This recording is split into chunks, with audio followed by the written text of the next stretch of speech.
वर्षों पहले की बात है। एक घने जंगल में डायनासोर का एक जोड़ा रहता था। डायनासोर का नाम था विजय और उसकी पत्नी का नाम पुष्पा था। विजय ही उस जंगल का राजा था। विजय डायनासोर की पत्नी पुष्पा गर्भवती थी। दोनों अपने होने वाले बच्चे को लेकर बहुत खुश थे। आखिर वो दिन भी आ गया जब पुष्पा ने एक सुंदर से बच्चे को जन्म दिया। उन्होंने उसका नाम बंटी रखा। बंटी एक चमत्कारी बच्चा था। उसके शरीर से एक चमत्कारी रोशनी निकल रही थी, जिसे देखकर जंगल के सभी जानवर अचंभित थे। अरे, ये पुष्पा का बच्चा तो बड़ा ही चमत्कारी है। हाँ हाँ, लगता है इस बालक के पास चमत्कारी शक्तियां हैं और ये शक्तियां हमारे जंगल के लिए बहुत काम आ सकती हैं। उसी जंगल में एक दानव भी रहता था। वह बहुत ही घमंडी और मौकापरस्त था। वह हमेशा जंगल के जानवरों को परेशान करता रहता था और उन पर अपनी हुकूमत चलाना चाहता था। उसके साथ उसका सेवक भेड़िया भी रहता था। जब उस दानव को डायनासोर के बच्चे की चमत्कारी शक्तियों के बारे में पता चलता है तो वह सोचता है, अगर मैं उस बच्चे की शक्तियां छीन लूं तो मुझे जंगल पर अपनी हुकूमत चलाने से कोई नहीं रोक सकता। मुझे कोई प्लान बनाना पड़ेगा। ऐसा सोचकर वह डायनासोर के बच्चे से उसकी शक्तियां छीनने का प्लान बनाने लग जाता है। विजय डायनासोर और उसकी पत्नी पुष्पा अपने चमत्कारी बच्चे को लेकर बहुत खुश थे और वह हमेशा अपने बच्चे को अपने साथ रखते थे। दानव को डायनासोर के बच्चे से उसकी शक्तियां छीनने का कोई मौका नहीं मिल पा रहा था, लेकिन एक दिन उसे ये मौका मिल ही गया। विजय डायनासोर किसी काम से जंगल से बाहर गया हुआ था। दानव अपने सेवक भेड़िया को डायनासोर की पत्नी पुष्पा के पास भेजता है। भेड़िया पुष्पा को जाकर बोलता है, महारानी पुष्पा, एक बहुत ही बुरी खबर है। क्या खबर है भेड़िया, बताओ मुझे। महारानी जी, विजय महाराज को शिकारियों ने अपने जाल में फंसा लिया है। अगर उनको जाकर अभी बचाया न गया तो वह शिकारी न जाने उनके साथ क्या करेंगे। पुष्पा ये सुनते ही दौड़ती हुई अपने पति डायनासोर को बचाने के लिए निकल जाती है। उसे अपने बच्चे का भी ख्याल नहीं रहता। पुष्पा के जाते ही वह दानव आकर डायनासोर के बच्चे बंटी से उसकी सारी शक्तियां छीन लेता है और बंटी की शक्तियां छीन जाने के बाद बंटी एकदम कमजोर हो जाता है और वहीं पर गिर पड़ता है। ये सब माजरा एक हिरण देख रहा होता है। वह जल्दी से भागता हुआ पुष्पा के पीछे जाता है और बोलता है, रुक जाइए महारानी, रुक जाइए। हिरण की आवाज सुनकर पुष्पा रुक जाती है। क्या हुआ हिरण, तुमने मुझे क्यों रोका। महारानी, आपके साथ धोखा हुआ है। धोखा? कैसा धोखा हिरण। महारानी, महाराज विजय को कुछ नहीं हुआ है। ये सब तो एक चाल थी राजकुमार बंटी की शक्तियों को छीनने के लिए। उस दानव ने अपने सेवक भेड़िया को झूठी कहानी सुनाने के लिए आपके पास भेजा था और वो दोनों अपनी चाल में कामयाब हो गए हैं और उन्होंने राजकुमार बंटी की शक्तियों को छीन लिया है। क्या कहा? उन दुष्टों की इतनी हिम्मत। मैं अभी जाकर उनको सबक सिखाती हूँ। रुकिए महारानी, अभी तो आपको राजकुमार बंटी को देखना चाहिए। वह दानव राजकुमार की शक्तियाँ पाकर बहुत ताकतवर बन गया है। आप उसका सामना नहीं कर पाओगी। जब महाराज विजय आ जाएंगे तब सोचना कि क्या करना है। तुम ठीक कहते हो हिरण, चलो बंटी को देखते हैं। फिर वह दोनों बंटी के पास जाते हैं। बंटी अपनी माँ को देखते ही पुष्पा से लिपट जाता है। जब विजय डायनासोर वहां आता है तो पुष्पा विजय को पूरी कहानी बता देती है। अच्छा, तो उन दुष्टों की इतनी हिम्मत। आज वह दोनों मेरे कहर से नहीं बच पाएंगे। पर महाराज, उन दुष्ट दानव के पास राजकुमार की शक्तियां है। वह आप पर भारी पड़ सकता है।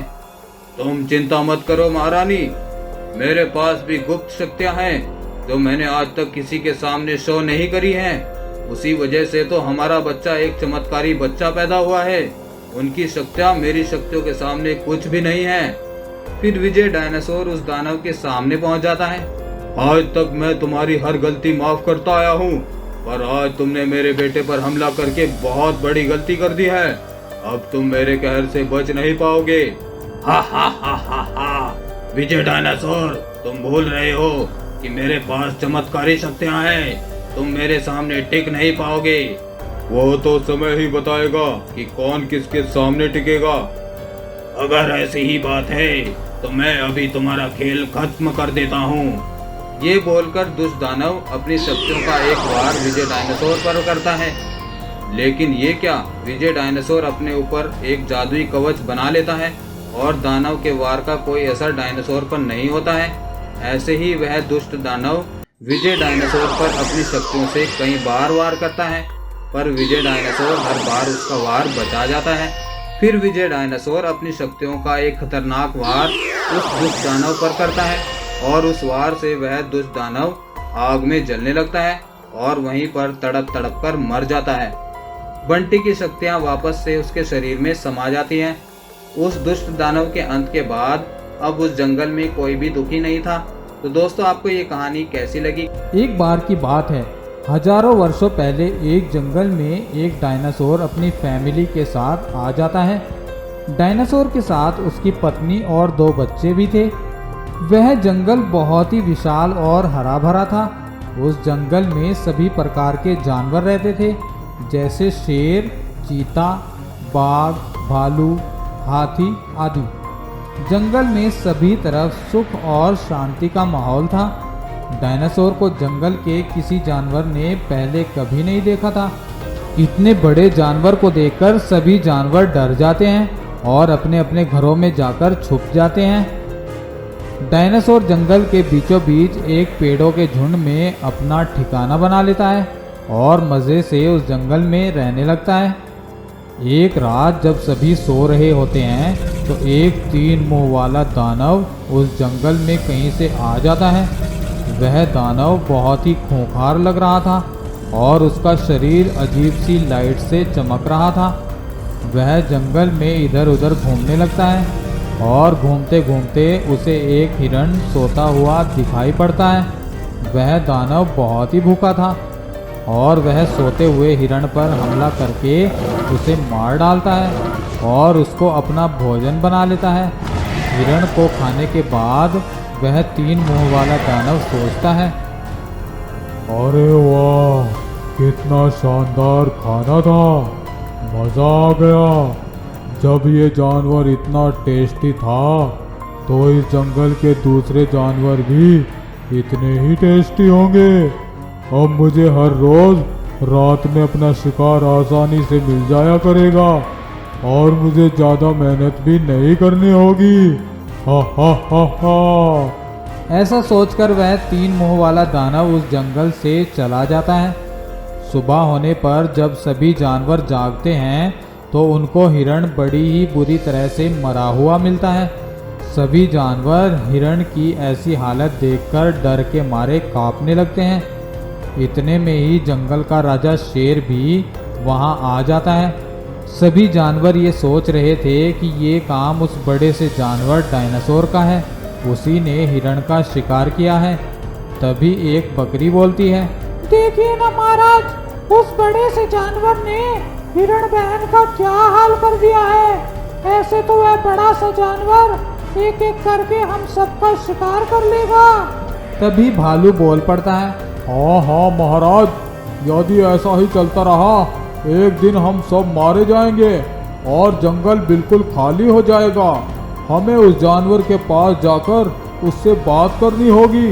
फिर वह सभी मिलकर डायनासोर के पास जाते हैं और शेर बोलता है, देखो भाई, हम सब अभी तक इस जंगल में बड़े ही प्यार से और आराम से रह रहे थे, लेकिन जब से तुम आए हो हमारा इस जंगल में जीना दूभर हो गया है।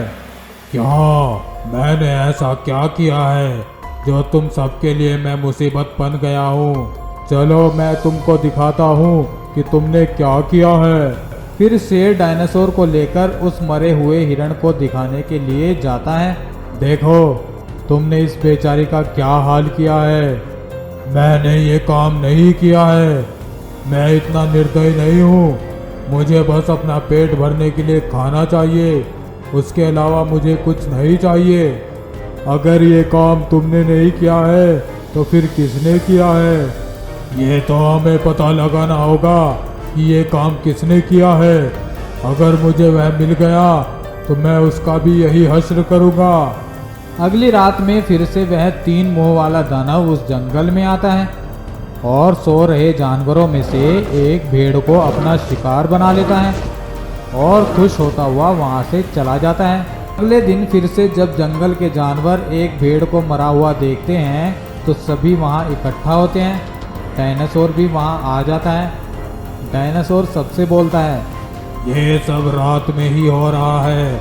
हमें रात में देखना होगा कि कौन ऐसा कर रहा है। अगली रात में सभी जानवर छुपकर बैठ जाते हैं ये देखने के लिए कि कौन जानवरों का शिकार कर रहा है। कुछ समय बाद वह 3 मुंह वाला दानव जंगल में आता है और देखता है कि जंगल में कोई भी जानवर अपने घर में नहीं है। वह सोच में पड़ जाता है कि आखिर सब जानवर कहाँ चले गए। इतने में ही डायनासोर उसके सामने आकर खड़ा हो जाता है और बोलता है, अच्छा, तो तू है वो जो हर रोज रात में जानवरों को मार रहा है। अब तू यहाँ से जिंदा बचकर नहीं जा पाएगा। फिर डायनासोर और उस 3 मुंह वाले दानव में भयंकर लड़ाई होने लगती है